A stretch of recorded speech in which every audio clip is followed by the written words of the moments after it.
Welcome back to Real Talk with Susan Stone and Kristina Supler. We are full-time moms and attorneys bringing our student defense legal practice to life with real, candid conversations. Well, good morning. Good morning, my friend. Gosh, I don't know about you, but I'm exhausted. I'm just so tired. Every bone in my body feels tired. It's funny you say that because this morning, for the first time in, I don't know, an eternity, my alarm went off to go to the gym and I chose not to get up. I went back to bed. I needed another hour and a half of sleep. Yeah, I've had a lot of those mornings and I'm wondering what's contributing to the exhaustion. Any ideas on your part? I just think we're really busy. We've had a busy January. We've had a lot of hearings. We have a lot of tough cases that I think we both really care about. And, you know, our work it's not work that you can do if you don't care, you know? I mean, what do you think? Yeah, I try very hard, and I know you do too, to separate work from home because our family deserves us. Yeah. But I take it home. I carry it in my heart. I carry every client in my heart, and it's hard. It's hard to turn off your brain at night and stop thinking about these really significant issues that, you know, we've spent hours all day sorting through. But then you go home and, you know, my children are younger, obviously, as you know. I'm in mom mode, cooking dinner and helping with homework. And last night we were making cookies for a school presentation on Friday. And it was kind of like, oh my gosh, this is the last thing I want to do. But you got to do it. You got to do it. And I know that I worked last night after I made dinner and I just was losing patience for the client. And it was more just fatigue on my part. Yeah. So I need to recharge. And so do you. What do you do to recharge? That's a good question because it can be a couple different things for me. Sometimes it's just having a weekend that's unscheduled, you know, not having a million activities, but then also sleep and exercise and just sort of having some time for myself and not feeling like I'm running around all weekend, you know, taking care of other people. But I mean, what about you? Yeah, I don't know. I don't know. I keep thinking about it. It's a moving needle. But one of the things I do know is that we do let work move into our home space and it keeps me up in the middle of the night. So I got to get better at that. And if any of you listeners are out there and have some ideas, and yes, I already do practice yoga and I eat healthy. Mindfulness. I've got that mindfulness, but you know what's been coming in a lot? And I just thought we'd talk about it. We're getting a lot of calls about bullying again. We are. And we get those cases and those calls, I should say, all the time. I mean, every year. But I do feel like in January, there's always a bit of an uptick in bullying, I'll say, issues. And it's really for students of all ages. Wouldn't you agree? Yeah, I wonder, do you think it has anything to do with the crappy weather? Oh, I hadn't thought of that. I don't know. I mean, we're in Cleveland and it was like literally 0 a couple weeks ago and no one's outside moving around. Everyone's cooped up in home. So it could be. Good thought. Yeah, it could be. But so the questions that come in is if your child's accused of being the bully, how can you help defend my child? If your kid is bullied, what can I do? How do I stop it? Do I have a lawsuit? There's a lot of issues related that you would call an attorney for if your child's involved in bullying. Yeah, I mean, and I think that so often in these initial meetings when we're meeting with parents and children alike, you know, one of the first questions we get is, should I send my kid to school tomorrow? Should I pull my kid out of the school? And it's like, okay, we got to deal with this one step at a time. We got a lot to unpack here, but you know, there's not a one size fits all answer, I would say, in any of the cases. I have a personal question. Were you ever bullied? Wow. Did I touch a personal nerve? Or was I a bully? Or were you the bully? Yeah. I sincerely believe I was not a bully. Everybody thinks they're not the there bully. might be someone out there who feels otherwise, who, you know, I ran with in 5th grade, but I I don't think I was, but we'll find out. The universe has a way of telling us these things, right? Well, wow, we're going to get an email from someone to you. Sure. We're going to hear about it. You bullied me in the 5th grade. This does remind me. It's funny we're saying 5th grade. I had a personal experience that deeply scarred me and is still with me to this day. I still carry it with me. Is it juicy? Well, I mean, at the time it was, yes. You share. Come on. I want to know. So I had a group of friends. Were they friends or quote friends?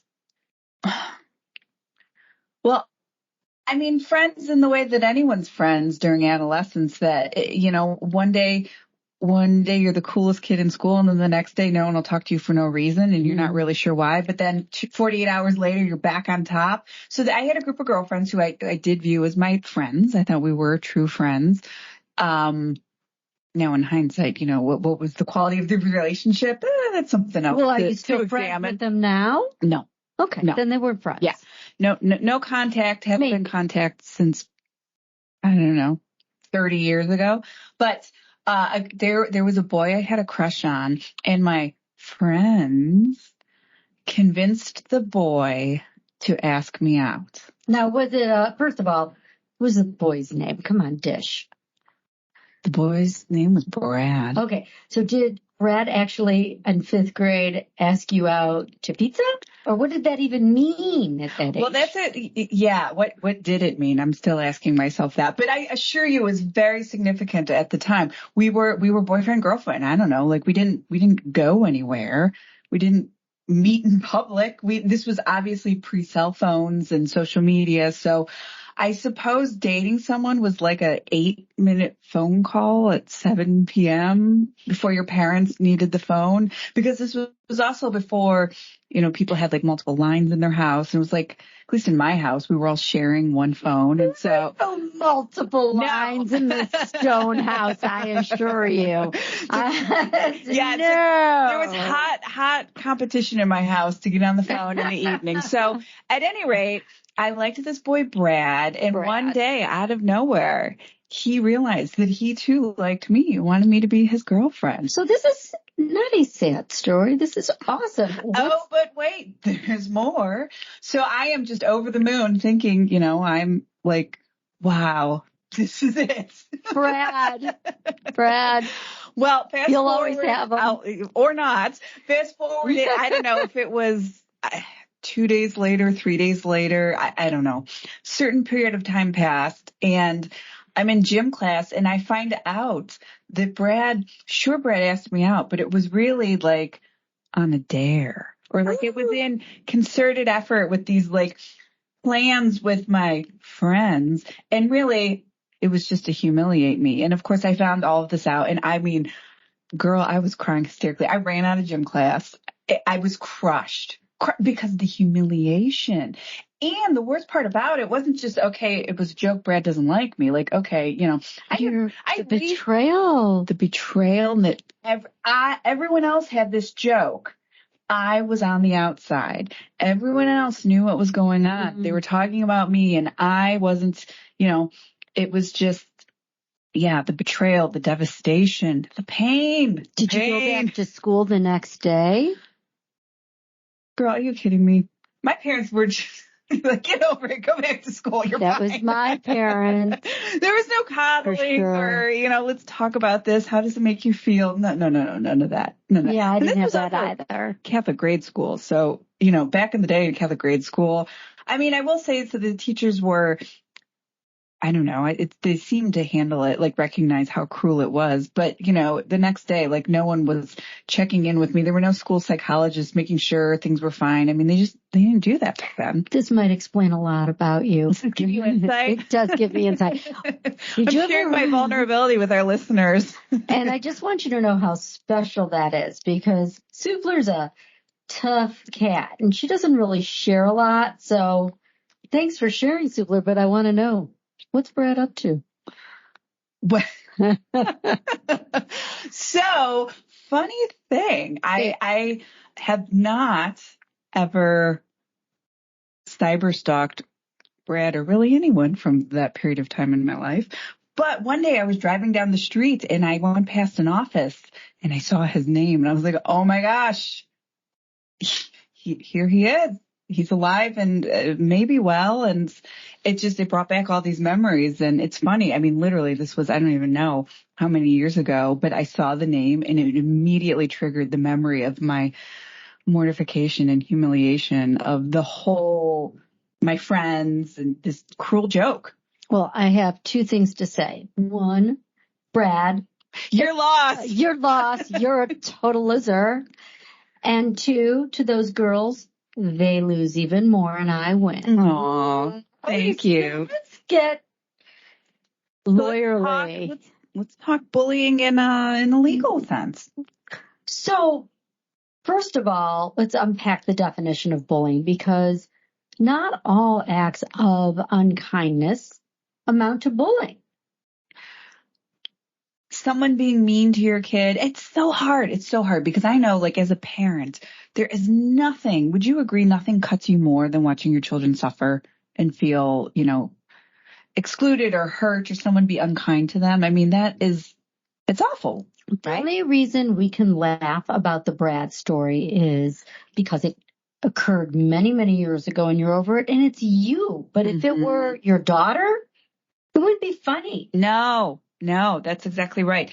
And it's hard. I think I struggle when we, get inquiries from people and parents share these horrible stories and, my child's being bullied. My child's being bullied. I must have a really powerful lawsuit. Help me. And it's hard, wouldn't you say, to sometimes sort of have to say to them, like, wow, that's awful. That's so terrible. Your child must feel terrible. My heart goes out to you, but you don't have a lawsuit. Occasional teasing, not bullying. It's got to be severe and it's got to be persistent and it's got to be pervasive. And it can also be personal or today's cyber. Yeah. I mean, and so much of what we see involves online, social media, communication, group chats, things like that. But I mean, I think the key for our listeners in terms of like, how do you identify bullying? Because of course, every state and school code of conduct has different definitions. I mean, of course, there's similar themes in all of it, but there can be slightly different definitions. But, again, it's got to be sort of recurring and ongoing. An isolated incident certainly could be a basis for a student or students violating school code of conduct. But I don't know if one incident. One unkind word does not amount to bullying, but an unkind word making fun of someone day after day after day after day, that's consistency is one of the identifiers for bullying. What would you say in terms of whether there has to be like physical or emotional harm or some sort of threat? I mean,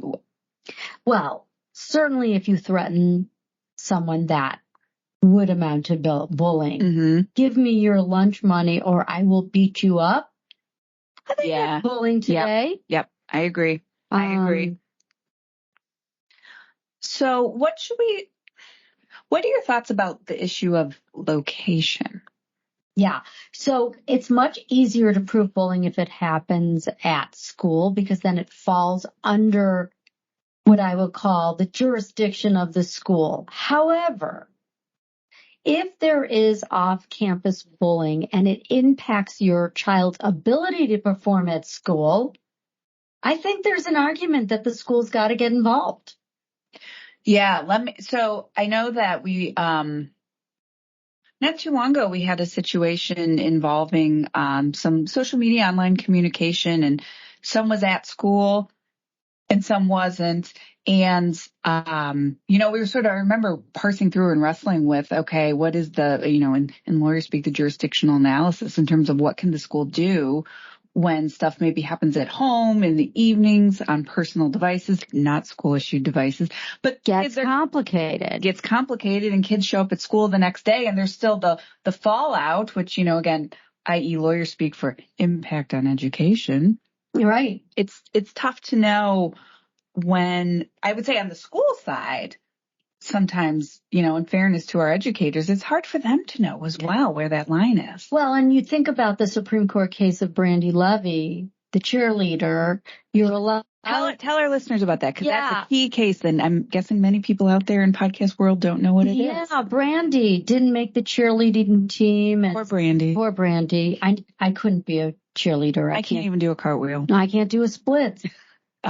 That's like literally not even up for discussion. I can't do that. And it just sounds awful, but that's why we're lawyers.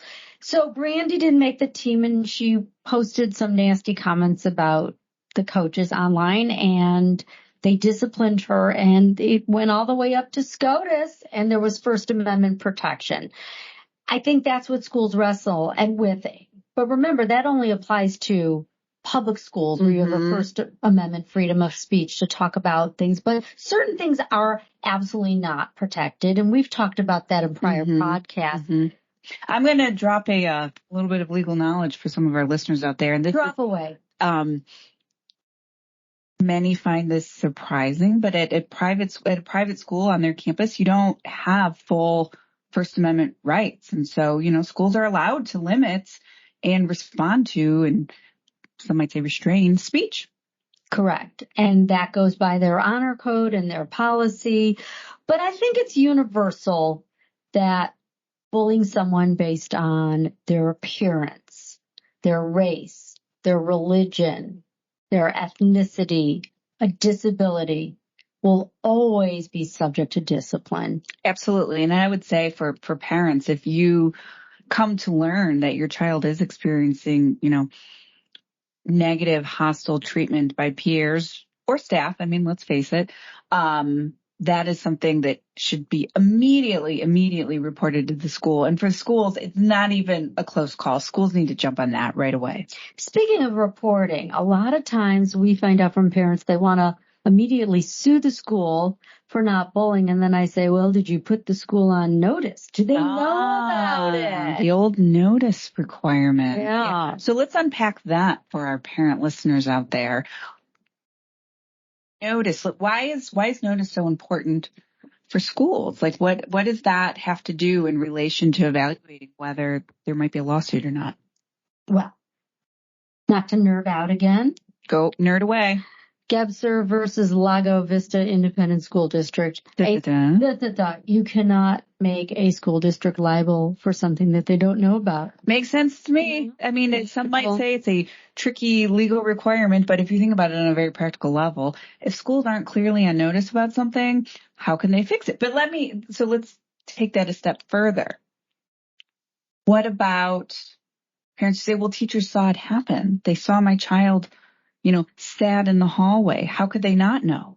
Maybe they did. Maybe they didn't.